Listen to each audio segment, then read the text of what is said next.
Hello, Everyday Peacemakers. John Huckins here.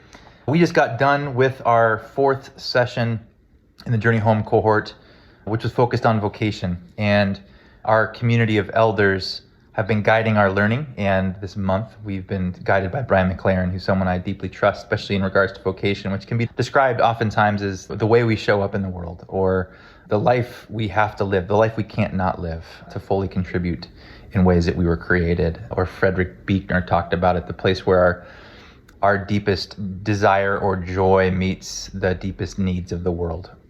Brian yesterday invited us into a path of wholeness, which required, as Parker Palmer describes, a path of wholeness is not up and out, but in and down. And Brian encouraged us to look inward and embrace a path of descent, specifically as dominant culture men, which is what we've seen and why we started Journey Home. Is we saw a major deficiency in dominant culture men, not in regard to strategy or knowledge, but in regard to our collective commitment towards wholeness, to deal with the stuff within us that was beginning to pollute the world and create dysfunction in our communities and organizations and politics.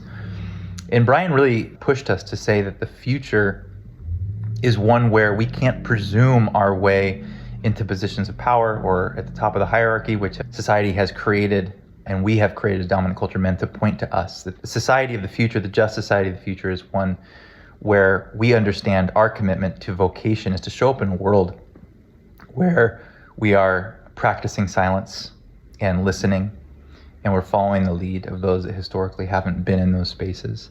And in order for us to say yes to that path, we have to have communities who remind us of that our default is baked in our bones and our DNA to presume our way into positional power. And if we don't have communities around us as everyday peacemakers saying, hey, let's link arms together in doing the hard work where we're comfortable enough in our identity as ones deeply loved that we don't need to project our insecurity and our ego into our systems, into our positions of power, into the way we lead our churches or our organizations. And that we need that community, we have that community in Journey Home, and that others, if you don't have that community, if you're committed to that path, who is that for you?